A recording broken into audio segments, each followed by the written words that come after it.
Dear students, welcome to Rama's Eduzone, your favorite destination for learning English.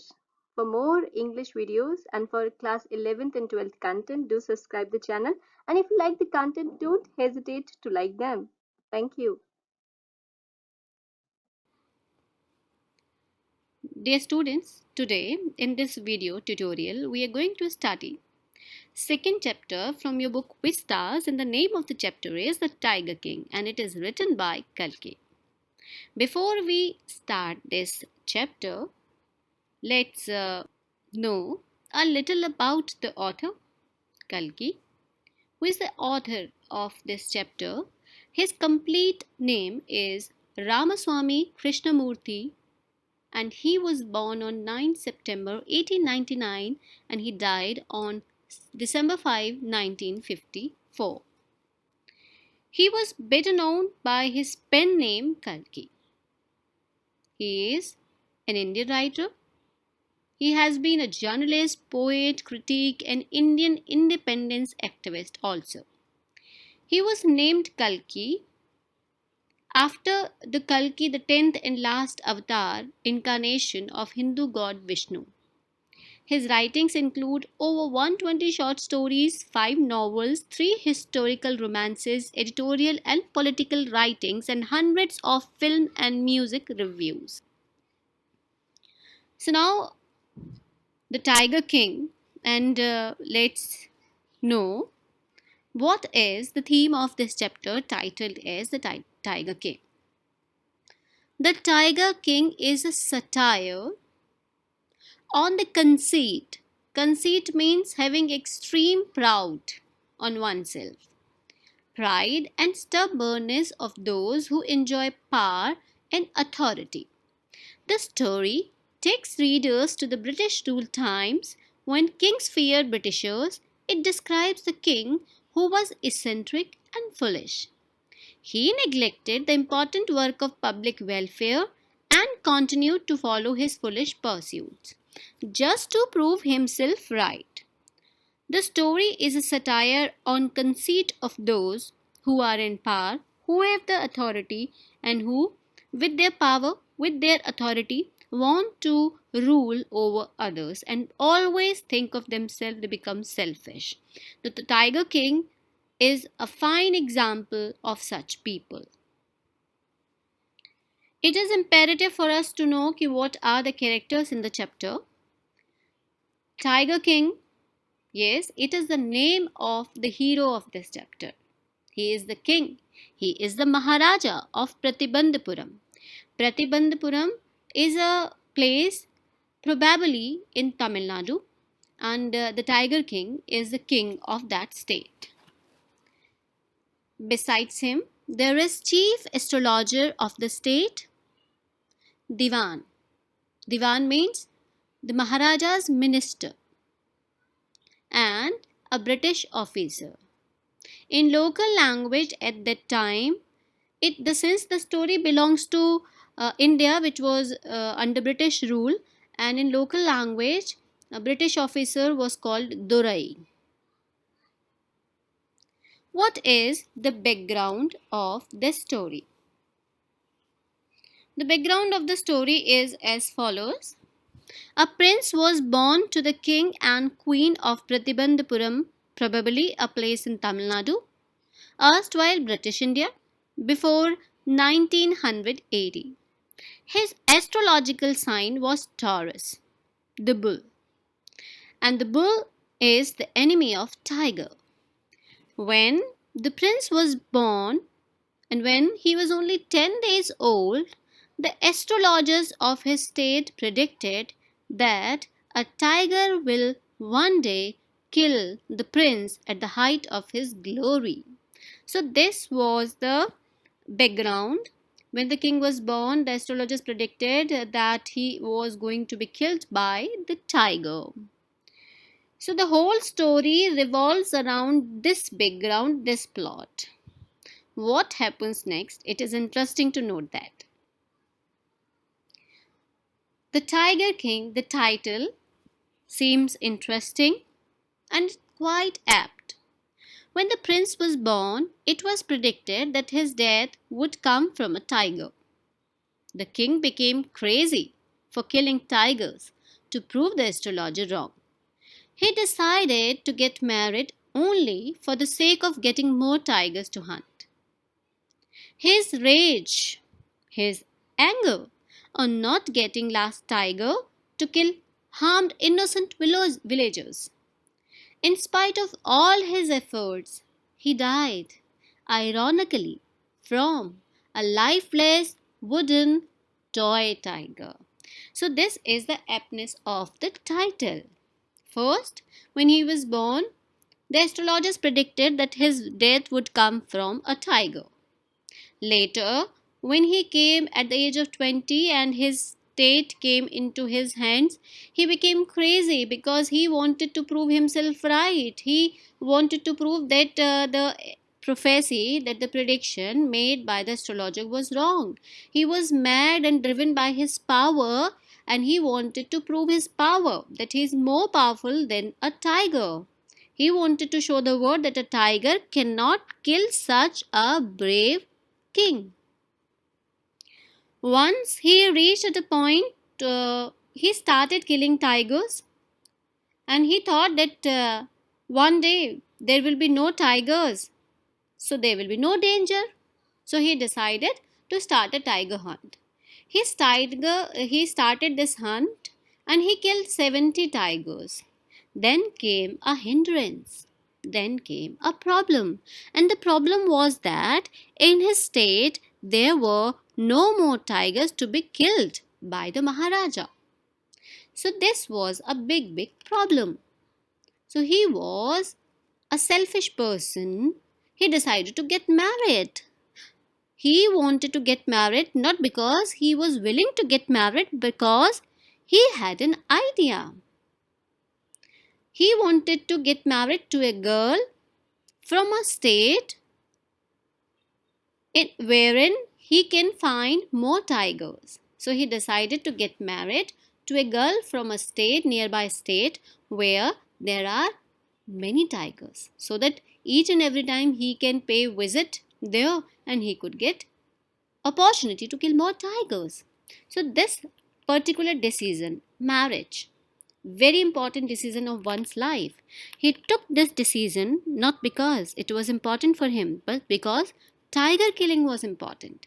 For criteria of marriage was that he wanted to marry a girl in whose state there are more tigers. And when he killed 99 tigers, it was very difficult for him to find another tiger so that his tally of 100 tiger can be completed. So he was quite angry. He was angry to an extent that he doubled the tax on the villagers, although the poor villagers had done nothing wrong. But he did that. Although he fought 99 tigers, and tigers are very wild animal, they are quite dangerous, they are more powerful, but each time it was the Maharaja who won. But in spite of all this, ironically, he died from a lifeless wooden toy tiger, and this is the irony in his death. Let's start right from the beginning. The birth of Crown Prince. The writer introduces the chapter with the main character of the story, the king of Pratibandhapuram. The king is a hero due to his bravery. He is given a list of titles to emphasize his power, his bravery. To sum up all the titles in one, the king is called the Tiger King. The reason for him being called so shall be revealed in the lesson ahead. The writer tells us that he would let us know why the king was called the Tiger King. And the Tiger King was born to the king and queen of Pratibandhapuram, this place in Tamil Nadu. At the time of his birth, the astrologers from his state predicted something. And the prediction was that that the king would one day die. We get an elaborate description of what the astrologers predicted at the time of the birth of the Tiger King. They said that the child would grow up to become a brave warrior, a hero, and a champion. But after that, they stopped and bit their lips in order to show their reluctance to speak. They said, when they were four, they said that the child, that is Tiger King, was born under such a star and he would one day die. But this prediction seems quite useless because, as a matter of fact, anyone who is born will have to die one day. So there was nothing special in this prediction. So when the astrologer predicted that, the 10-day-old Jilani Jang Bahadur spoke very clearly. He told the astrologers that all those who are born would have to die one day. There was nothing new in the word, in the sentence. And this was a miraculous incident because an infant who was born just 10 days ago was talking in such a grave tone. He is not speaking words but also asking questions. He asked the astrologer, "There is no meaning in your prediction. Better if you can precise and tell what will be the manner of my death." Everyone got surprised and shocked when 10 days old Jilani Jang Bahadur, means the Tiger King, spoke in a very clear voice and raised questions. So, as astrologers revealed their secret prediction, the 10-day-old Tiger King, whose name was Jilani Jang Bahadur, spoke up. Everyone stood there, was surprised to see. Then the astrologers and the main astrologer removed their spectacles and looked intently at the little baby. The chief astrologer was amazed to see a 10-day-old baby speak and ask intelligent questions. It was unbelievable for him. He took off his finger from his nose and looked carefully at the little prince. Then he added that as the Tiger King was born in the hour of Bull, which was an enemy of the tiger, hence the Tiger King would die due to a tiger. So this was the exact prediction.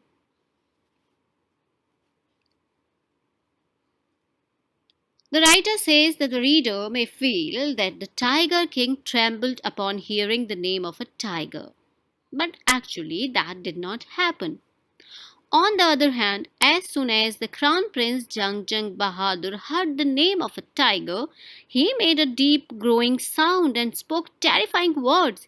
He said, "Now all the tigers should beware of me." And after that, his childhood start. So how was his childhood? He had a royal childhood with all the luxuries all around. As a boy, he drank the milk of an English cow. He was brought up by an English nanny, got lessons in English by an Englishman, and watched nothing but English films. His upbringing was like upbringing of other crown princes of other Indian states. When the crown prince Jang Bahadur turned 20 years of age, the royal state which had been in the custody of the court of wards was given to him. So now he reached the age of 20. And at the age of 20, his kingdom, the custody of his kingdom, came into his own hands. All the people who lived in the kingdom were aware of the astrologer's prediction. Many of the people discussed these predictions, and one day King Jang Bahadur came to know of it. The Pratibandhapuram state had many forests, which had a number of tigers in them. The Maharaja was aware of an old saying that you could kill even a cow in order to protect yourself. So he felt that the cow, which was considered to be a holy animal, if that could be killed in self defense, then there would be certainly no objection in killing the tigers because he wanted to save himself. He started a tiger hunt. First, he banned tiger hunt by anyone else except him in his own kingdom, and he got very excited when he killed the first tiger. He called for the state astrologer and showed him the dead tiger.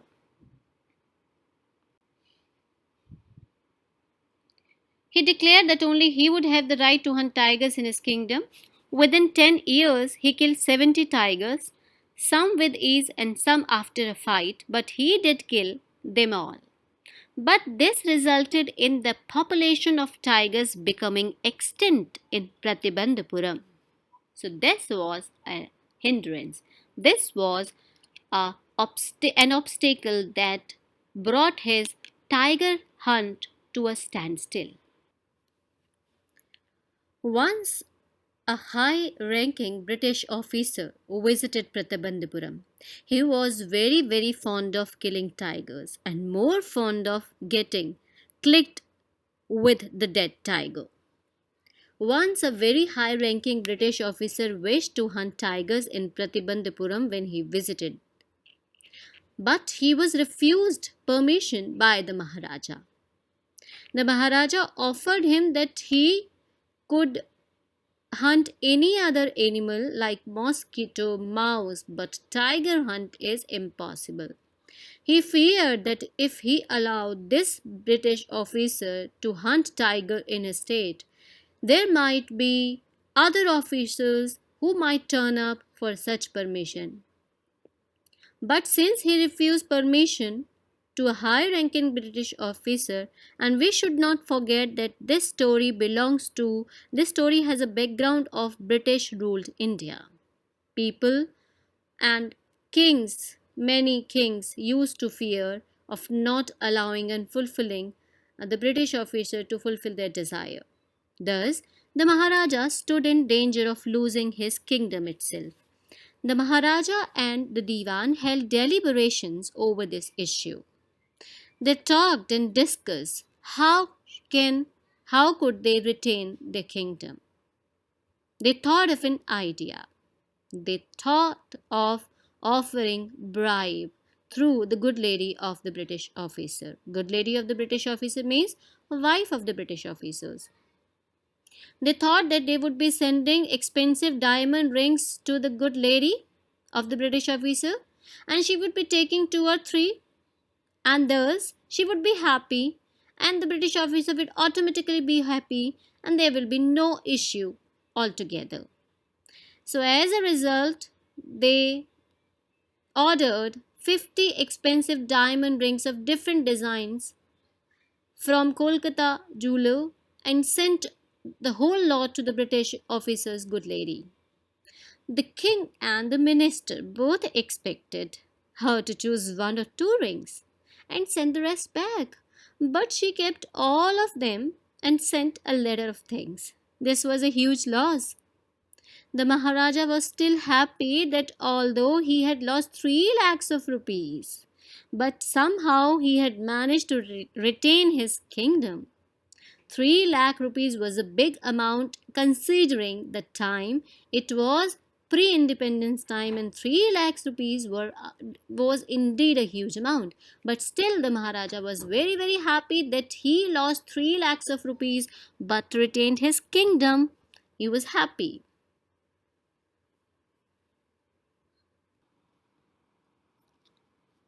But after some time, the tigers in his kingdom became extinct. He killed 70 tigers, but after that, he could not find any more tiger in his own kingdom. So he thought of a plan. He resolved this problem by marrying into the royal family of a state which had a great number of tigers, and soon took his score up to 99. Every time, whenever he visited his father in law's kingdom, he used to kill 5 or 6 tigers each on each visit.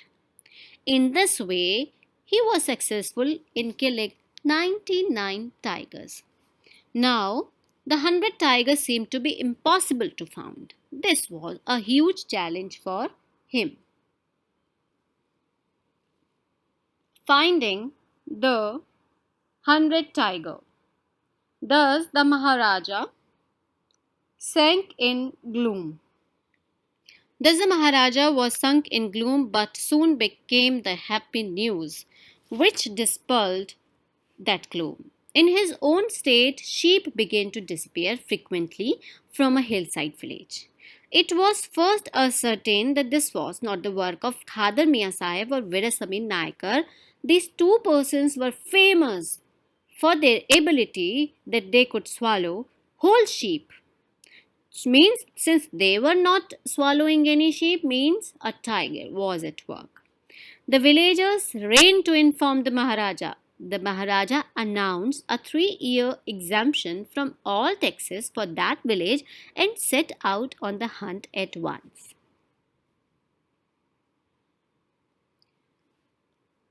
He set out and went to the village from where the news of 100 tiger came. Maharaja's anger when he could not find 100 tiger. The tiger was not easily found. It seemed as if it had wantonly hid itself in order to flout the Maharaja's will. The Maharaja was equally determined. He refused to leave the forest until the tiger was found. As the days passed, the Maharaja's fury and obstinacy mounted alarmingly. Many officers lost their job because he became angry. One day, when his rage, his anger was at its height, the Maharaja called the Diwan and ordered him to double the land tax forthwith. Although there was no mistake committed by any villager, but still they had to face the consequences because the Maharaja was not able to find 100 tiger. So we can see that he was an eccentric, he was an whimsical king, and he was not able to find tiger. Still, it was not a mistake uh, of his poor innocent villagers, but still he was doing this.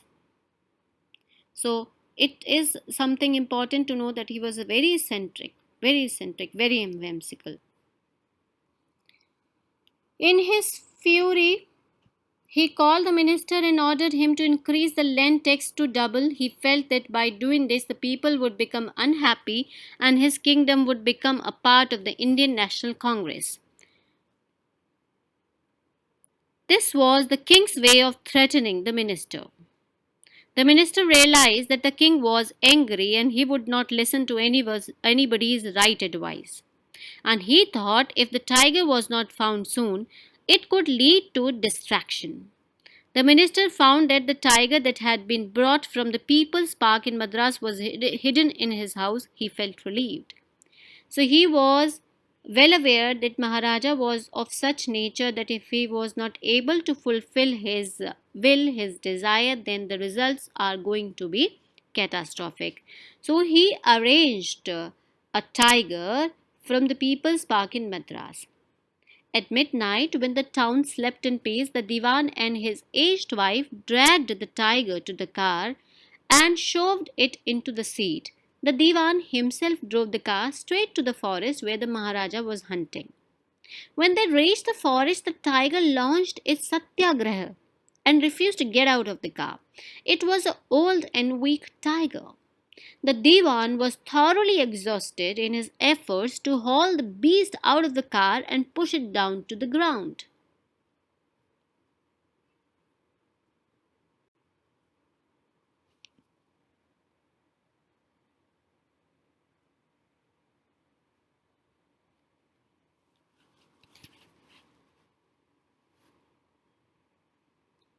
The next day, the same tiger was spotted by the Maharaja.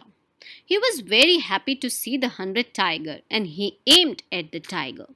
The tiger fell down as if it had been shot dead by the king.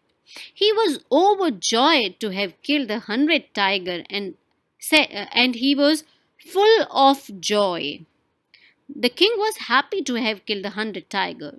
He ordered that the tiger should be brought to the capital in a grand procession and went away in his car.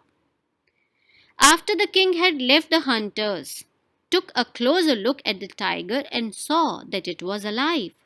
They realized that the king's bullet had missed the tiger. The tiger had nearly fainted due to the shock, as the bullet had passed quite close to him. The hunters was confused what to do, and so one of them thought that if they informed the Maharaja that his bullet missed the mark, then he would be quite angry, and as a result they might lose their jobs. So he instantly took aim and shot the tiger. Then the hunter. After a few days, the Maharaja's son's third birthday was celebrated. Till that time, the king had been so engrossed in tiger hunting that he could never spare any time for his family and son. Now, as he had fulfilled his oath of killing 100 tigers, he gave his attention to his child. King Jangjing Bahadur wanted to give a special gift to his son on his birthday. And so he went to the shopping center in Pratibandhapuram. He searched every shop but could not find any suitable gift for his son. Finally, he saw a wooden tiger in a toy shop and considered it to be the perfect gift. The wooden tiger cost only 2¼ annas, but the shopkeeper knew that if he quoted such a low price to the king, he would be punished.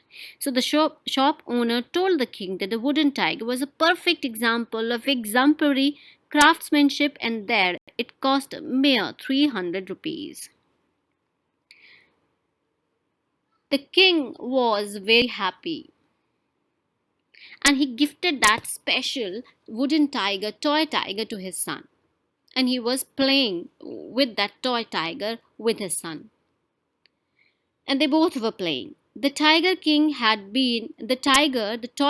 had been made perhaps by an unskilled carpenter, and it had tiny shavings of wood pricking out of it. One of such shavings pierced the Maharaja's right hand. The Maharaja pulled it out and continued to play with the prince. The next day, there was a lot of infection in the Maharaja's right hand due to that shaving of wood that had pricked his hand. In a period of 4 days, the infection turned into a wound full of pus and spread all over the king's right arm. 3 famous surgeons were called from Madras and they decided to operate upon the king. After the operation, the surgeons came out of the theatre and said the operation was successful and the Maharaja was dead. Here the surgeons' words are contradictory. They said the operation was successful, but in reality, the Maharaja was not alive. He was no more. If the king died, it meant that the operation was unsuccessful, whereas they said that it was successful. Actually, they were supporting the words of astrologer. The wooden tiger was the 100th tiger that had killed the king Jangjing Bahadur and thus made the astrologer's prediction true. So in this manner the 100th tiger took revenge upon the tiger king and killed him. And there is an irony in his death also.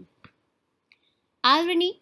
It is ironical that a king who has killed 99 tigers and is bold and fearless is the most brave person on the earth who appeared to be killing 99 tigers without any apparent difficulty. He dies of a mere silver on the body of a wooden, lifeless toy tiger. This is quite ironical that such a brave man who killed 99 tigers ironically died due to a lifeless wooden tiger. Isn't it a irony? Yes, there is great irony in his death.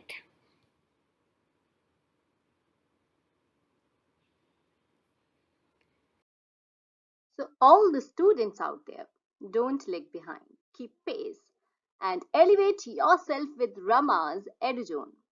Don't miss to subscribe.